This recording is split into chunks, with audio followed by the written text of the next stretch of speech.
ఆ రామాలయంలో వచ్చి మీటింగ్ అంటే నేను బయట వచ్చినిపోయేది అంతే, మాట్లాడకపోయేది. అట్లనే 80లో రవి గారిని మోటార్ హనుమంతరావు గారు, సుందరయ్య గారు ఉన్నారు, నండూరు ప్రసాదరావు గారు, అప్పుడు ఏపీ విఠల్ జక్క వెంకయ్య గారి అర్థశాస్త్రం, అవి ఏం క్లాసులు అట్లాంటి కాలం. అది ఎందుకు ఏమైందో, ఎక్కడ బ్రేక్ అయిందో, ఆ క్లాసులు కూడా పెడుతున్నారా, పెడితే లేదా ఆ చైతన్యం. ఎందుకంటే వాళ్ళు మాట్లాడుతున్నప్పుడు కానీ ఆ తరం కానీ అదంతా ఒక ప్రేరణ. అప్పుడు రవి గారు తెలకపల్లి నరసింహ గారి కుమారుడు ప్రెస్ లో పనిచేస్తుంటే ఇప్పుడు అక్షరాలు ఇట్లా తీసిపెట్టే ప్రెస్ ఎంత పార్టీ ఆఫీస్ కన్నా ప్రజాశక్తి ఆఫీస్ ఉండే 80లో 81లో నేను పోయి అక్కడ రవి గారి నుంచి నమస్కారం పెట్టినాను. ఆయన గుర్తుపట్టినాడో లేదు తెలియదు, కానీ నాకైతే అప్పటి నుంచి ఇప్పటి వరకు వారి పట్ల గౌరవం. దానికి కారణం ఏంటంటే నరసింహ గారు మా జిల్లా పార్టీ ఇన్ఛార్జిగా ఉండడం మా పెద్దవాళ్ళు చెప్పడం, చంద్రపుల్లారెడ్డి లాంటి వాళ్ళు, నరసింహయ్య గారు. తర్వాత నరసింహయ్య గారు కాలువ క్లాసులు పెట్టినప్పుడు నేను ఆ క్లాసుల్లో గ్రూప్ లీడర్ గుంటి చాలా చర్చ పెట్టినారు. ఆ గ్రూపుల్లో వాళ్ళు చెప్పే క్లాసును మళ్ళీ ఒక గంటలు మేము వచ్చి మళ్ళీ కింద చెప్పి అంత ప్రేరణ ఏంటంటే పాటలు రాయటం, కవిత్వం రాసుకోవడం, కొంచెం ఎమోషన్ ఉండటం ఉంటది, కానీ ఒక స్పష్టమైన రాజకీయ సమాజాన్ని అర్థం చేసుకోవడానికి మార్క్సిజం ఎంత ప్రామాణికంగా అధ్యయనం చేస్తే ఇప్పుడు వాళ్ళ ఆర్ఎస్ఎస్ వాళ్ళు బల ఋషి పరంపర పాఠశాలలు వాళ్ళు చేస్తున్నారు. ఆ ఋషి పరంపర అనేది ఈ దేశంలో కమ్యూనిస్టు పార్టీలు చాలా సీరియస్ గా చేసేది ఒకనాడు. అది ఎందుకు బ్రేక్ అయింది, అది బ్రేక్ అయిందని చెప్పలేను, కానీ ఆ తత్వం, ఆ ఫిలాసఫీ అట్లా రెండు విరుద్ధాంశాల మధ్య ఉత్పత్తి శక్తులు అంటే ఏంది, ఉత్పత్తి సంబంధాలు ఏంది, ఉత్పత్తి శక్తుల పెరుగుదలనింది, ఆ పెరుగుదలకు అనుగుణంగా ఉత్పత్తి సంబంధాలు లేకుంటే పెరిగిన ఉత్పత్తి శక్తులు పాత ఉత్పత్తి సంబంధాలను బద్దలు కొట్టుకొని నూతన ఉత్పత్తి సంబంధం సృష్టించే క్రమంలో ఎంత అర్థమయ్యేదంటే అంత సంక్లిష్టమైన పదబంధాలను మామూలు కార్మికులు మొదలుకొని అకాడమిక్ యూనివర్సిటీలో ఎకనామిక్స్ చదివినకు అర్థం కాని కూడా అంత అర్థం చేయించేటంత ఒక తరం ఉండి, ఎందుకంటే వాళ్ళు అర్థం చేయించాలనిగా వాళ్ళకి సమాజం మారాలనే తపన ఉండటం వల్ల ఎంతగా నీ వేడ్చావో అంత గుండె తడిని కరిగించేటట్టు రాసినావుని అని చెప్పి వేమన కూర్చున్నప్పుడు నేను వేమన కళారూపం ప్రదర్శిస్తుంటారు. ఎంత పద్యాలను వింటాం మనం, వేమన పద్యాలు విన్నప్పుడు ఎంత ఏడ్చినాడు. ఏడవడం ఎందుకు ఏడుస్తారు? పైకట్ల సరదాగా చాలా క్లుప్తంగా సెటరికల్ గా మాట్లాడతారు రవి గారు, కానీ లోపల ఎంతో దుఃఖం ఉంటది. అది బహుశా జాతీయోద్యమ వారసత్వం గాని, పీడిత ప్రజల విముక్తి గాని, సమాజం ఇట్లా జరుగుతున్నప్పుడు గాని పైకి దాచుకుంటున్నాం మనం అందరూ, కానీ ఆ దుఃఖం ఎందుకు అనేక అవకాశాలు వస్తాయి, అవకాశాలు ఉన్నప్పుడు కానీ ఆ తప్పించడం ఇంత మన కళ్ళ ముందే జరుగుతుంటాయి. చెప్పలేము, మాట్లాడలేము. మా ఇప్పుడు ఫేస్బుక్ అంటారు, వాట్సాప్ అంటారు. నేనైతే ఫేస్బుక్ తీసేనా, ఎందుకంటే అమ్మ వాడిని ఫేస్బుక్ తో పోయి నా పిల్లలు వద్దు నాయన తీసేయండి ఫేస్బుక్, వాడెవడు ఏదో పొద్దున్నే మన బర్త్డే ఇవన్నీ ఇంత దారుణంగా ఉన్నప్పుడు వైరాగి లేక లోపల ఉండాలన్నా, మౌనంగా ఉండాలన్నా, లేకుంటే రాయకుండా ఉండాలా అనే ఒక సందిగ్ధ క్రమం ఉంటే రాయకుండా రాసినా చెప్పుకోవడం అనేది ప్రచారం చేసుకోవడం కరెక్ట్, గానీ రాయకపోతే చెప్పకపోతే మాట్లాడకపోతే ఈ సమాజంలో మాట్లాడవలసిన ఆ మాట తెలిసిన మాట కానీ మళ్ళీ నేను చెప్పొద్దు. మాట్లాడవలసిన వాళ్ళు, మేధావులు, విజ్ఞులైన వాళ్ళు సమాజాన్ని గురించి మాట్లాడకుంటే జరిగే ప్రమాదం, జరుగుతున్న దారుణం ఏంటంటే వాళ్ళు యూదులకు వాళ్ళ కోసం వచ్చినారు, వీళ్ళ కోసం వచ్చినారు, తర్వాత కమ్యూనిస్టుల కోసం వచ్చారు, చివరి నీ కోసం వస్తారు, నీ కూడా ఆ మిగిలే క్రమం లేదనేది అనుకుంటలేరు. మనం బాగుంటుందని అనుకుంటారని అట్లాంటి పరిస్థితి లేదు వాళ్ళ భారతదేశం. భయంకరంగా మాట్లాడుతూ వేదికల మీద మాట్లాడే పరిస్థితి ఏదైతే మాట్లాడకూడదో ఒక నేతల నుంచి వస్తున్నాయి. ఏదైతే ఎన్నికల వ్యవస్థ గానీ, లేకుంటే విధానాలు గానీ, ప్రజాస్వామ్యం గానీ, రాజ్యాంగబద్ధ అంశాలు గానీ, ఇందులో ఈ పుస్తకంలో పాటల పుస్తకం గానీ చాలా సీరియస్ చర్చ చేసినాడు. చాలా పూర్ణ సమకాలీనమైన ఈ పరిస్థితి, దేశంలో జరుగుతున్న పరిణామాలను ఏ ఒక్కటి కూడా వదిలిపెట్టకుండా చాలా ప్రశ్నార్థంగా ఖండించినాడు. అందులో వేమనను చెప్పినాడు. వేమన అట్లాంటి పాటలు ఎన్నో ఉన్నాయి. నాకు కూడా తెలుసు ఆ పాట. మొదట అది ఒక పాట ఉంటుంది ఫస్ట్, వందనాలు వేరే జెండ గాని కనుమూసిన వీరుల్లారా, విప్లవ దురతారల్లారా, శ్రద్ధాంజలి ఘటిస్తున్న జైళ్లలో, అది ఆ పాట అంతా ఇప్పటినే ఉంటాడుతుంటాడు.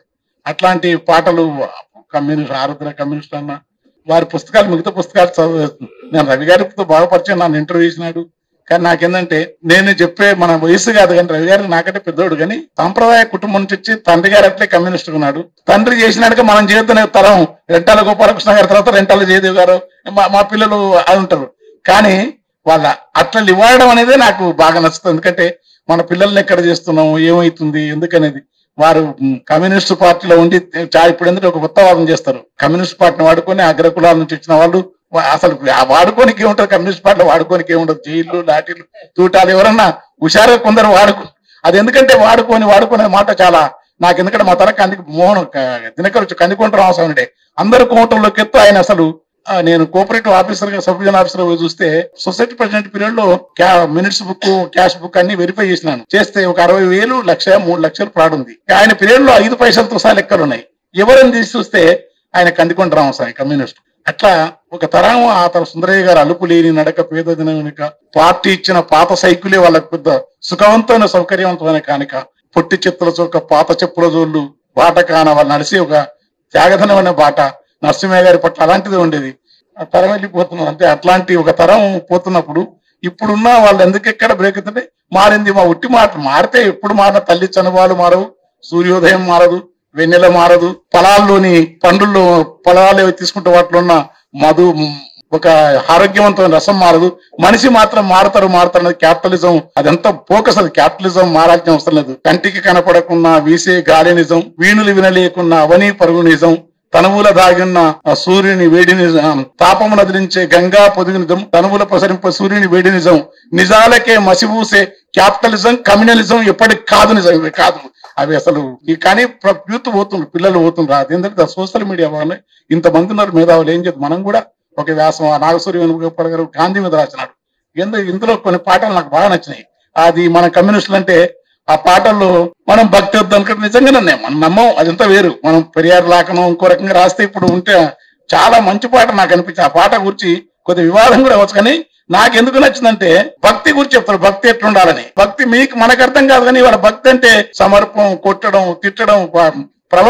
ప్రవచనకారులు చెప్తుంటారు ఆ యొక్క బాణం వేస్తా ఉంటే ఆ దుర్యోధని 2 తొడలు రక్తం జిమ్మితే అంటాడు. ఈ ఎంత దుర్మార్గం! ఆ తల నరుకుతా ఉంటే తల తెగిపడు, వాడి పేగులు ఇట్లా లాగి ఆ పేగుల్ని ఇటు పట్టి,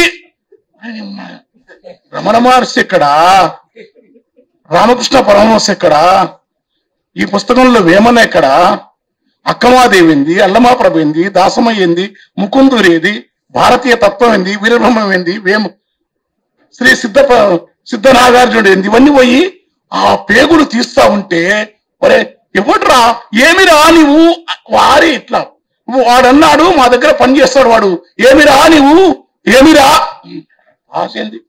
శ్రమ చేసే వాళ్ళు దైవస్వరూపులని రవీంద్రనాథ్ ఠాగూర్ అంటే, శ్రమించే వాళ్ళని ఈ మోరీలను, ఈ చెత్తను, ఈ కంపును ఇవన్నీ తీసేవాళ్ళు వాళ్ళ ముఖాల్లో దేవుడు కనపడతాడని ఒక తత్వం అంటే, వాళ్ళలో నీ శ్రమకు నీ సముదాయం అంటే వాళ్ళను ఏమిరా అని అట్లా మాట ఎంత ధైర్యంగా అట్లా మాట్లాడే బలుపు వచ్చింది దేశంలో.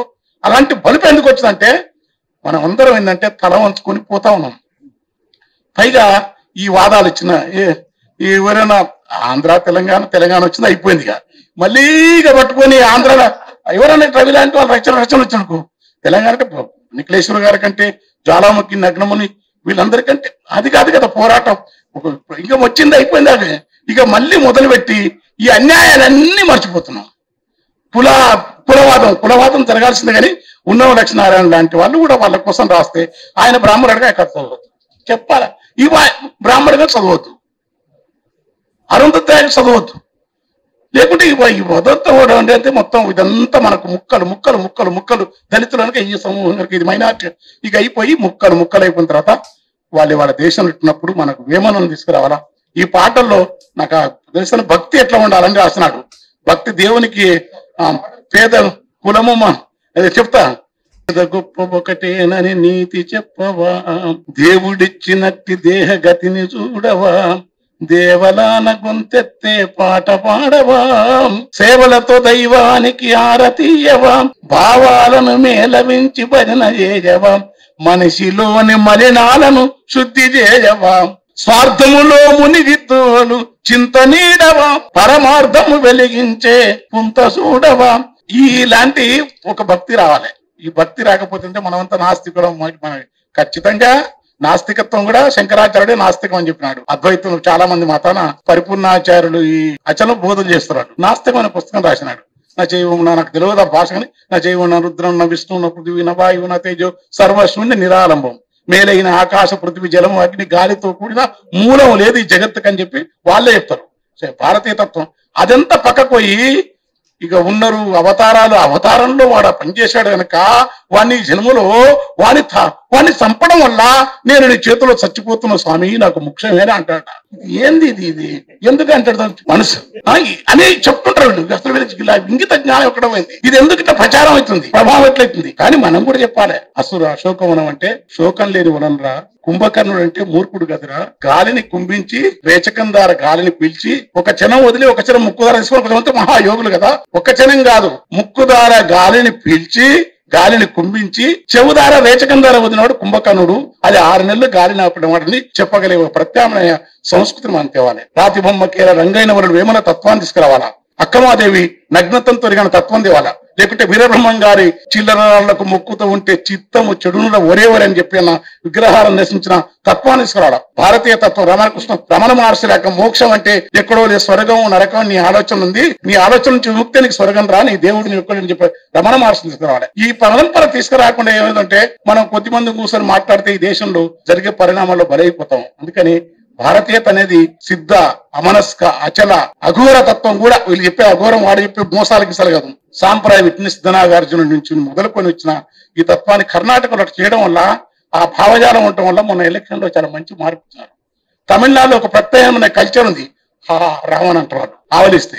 మన దగ్గర తెలుగు నేలలో ఇట్లా లేదు. ఇట్లా కనీసం మాధ్యమిక వాదమైన కనీసం ఇట్లాంటి తత్వాలు కీర్తనలు చెప్పే పని చేయాలి. ఈ పాటలు ఆ పుస్తకంలో ఉన్నది. తర్వాత ఎర్రజెండా ఎవరనుకున్నా లేకున్నా అందరు కొట్టుకుపోతారు. మళ్ళీ మిగిలేది మేము చేయకపోవచ్చు. మాకేదో అవకాశాలు అవార్డులు అంటే రచయితలకు అందరికీ మాకు వస్తే ఉండొచ్చు. కానీ మా ఆత్మ అంతా, మా ఎదుగుదలంతా, మా ఆలోచన అంతా ఆ మార్క్సిజం మూలధాతువుగా పెరిగిన చైతన్య జ్ఞానం వల్లనే ఉన్నది. అది కనుక లేకుంటే అర్థం చేసుకోలేము. అర్థం చేసుకున్నా పైగా ధైర్యం కాదు. ఎందుకంటే కళ్ళ ముందు ముదిగొండ కాలపు బషీర్బాగు బంధువు కాలపు దొరుకుతారు. రచయితల కవులందరూ కూడా మేము ఉట్టుకుపోతున్నాం. అందరూ విప్లవ రచయితలు ఉన్నారు. కానీ ఆ ఖమ్మం జిల్లా సిపిఎం కార్యకర్తలు కాల్పులు జరుపుతుంటే వీళ్ళంతా ఇంటికి మళ్ళీ ఆ కార్యకర్తలు ఎదురుపోయినా నేను కళ్ళారు చూసిన. అంటే వాళ్ళు గీతవాదులు అని లేదు. ఒక పార్టీ కమ్యూనిస్టు పార్టీలకు ఆ శక్తి ఇప్పటికి ఉన్నది. ముదిగొండ గాని, బషీరుబాబు గాని, రేపు గాని మాట్లాడితే ఇక్కడ సుందరయ్య విజ్ఞాన కేంద్రంలో 1000 మంది 500 మంది ఈ ప్రాంతంలో ఏదైనా దౌర్జన్యం జరిగితే ఆపగలిగిన శక్తి కమ్యూనిస్టులకు ఉంది. అలాంటి కార్యకర్తల బలం ఉంది. ఇబ్రహీంపట్నం గాని, నల్లగొండ గాని అలాంటి దానికోసం సిద్ధమైన వాళ్ళని పెంచాల్సిన అవసరం ఉంది.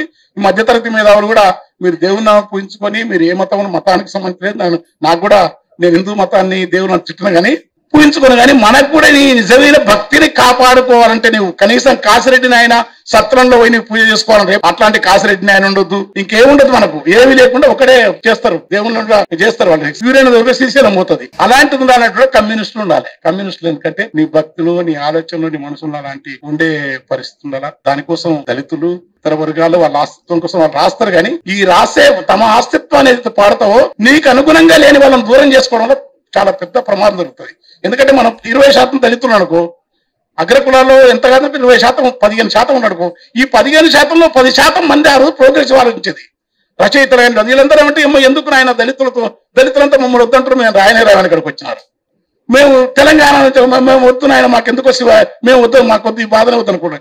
ఇట్లా ఈ అస్తిత్వవాదాల పేరుతో జరుగుతున్న ఈ చర్చ ఎంత న్యాయమో దానికి మద్దతుగా చిత్తశుద్ధిగా పనిచేసే వాళ్ళతో భుజం కలపకుండా వాళ్ళతో మనం ఉండకపోతే ఈ బలగాన్ని అంతా నేను అక్కడ తీసుకుపోయి వనరులు, పేరు, ప్రతిష్ట అంతకుముందు వ్యవస్థీకృతంగా మౌనంగా ఉంటారు, లేకుంటే వాళ్ళకి సపోర్ట్ చేస్తారు. ఈ మౌనత్వం నుంచి వాళ్ళని కార్యాచరణలోకి తీసుకురావాల్సిన ఒక ఉమ్మడి కార్యక్రమాన్ని ఇవ్వాల్సింది రచయితలకు.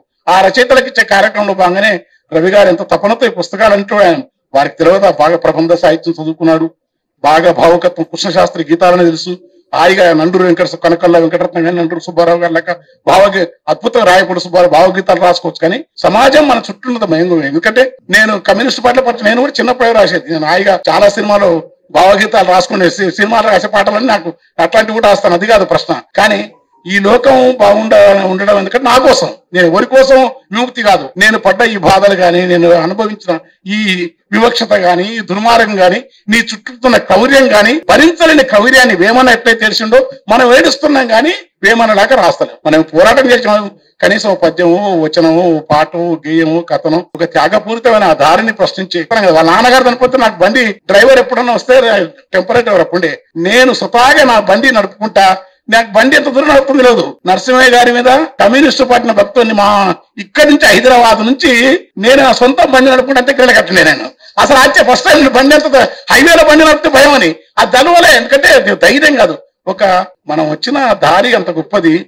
రవి కూడా ఎస్ఎఫ్ఐ, మనం ఆ దారి గొప్పది.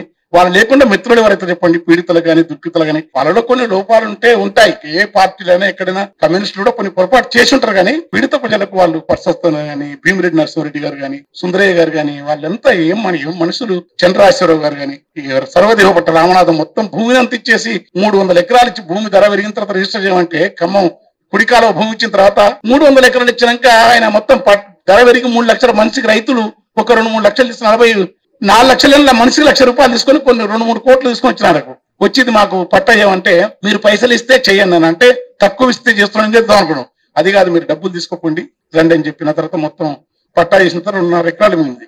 ఆ 2.5 ఎకరాలు ఏమైంది అంటే, మీ తీర్థం మీకోసం ఏదైనా కట్టాలనుకుంటున్నాం, లే మన ఊర్లో భూమి ఎవరికి లేదు అని వాళ్ళకి ఇచ్చి, ఒక యోగుల్లాక నిర్వీకారంగా ఒక తమను తాము ఒక సమత్వ స్థితితోని ఎవరో పెంచుకోవాలా, ఎవరో ఏమో చేయాలా, ఎవరో ఈ చరిత్రను, ఆ చరిత్ర కూడా ఆయన నా గురించి పరిశోధన కాదు, ప్రజలలో పోరాడుతూ నాకంటే త్యాగాలు వాళ్ళ గురించి చరిత్రను కూడా కీర్తిని కూడా కమ్యూనిస్టులకు వచ్చే ఆ కీర్తిని కూడా ఎదుర్కొన్న ఒక తరం, మహోన్నతమైన తరం భారతదేశంలో.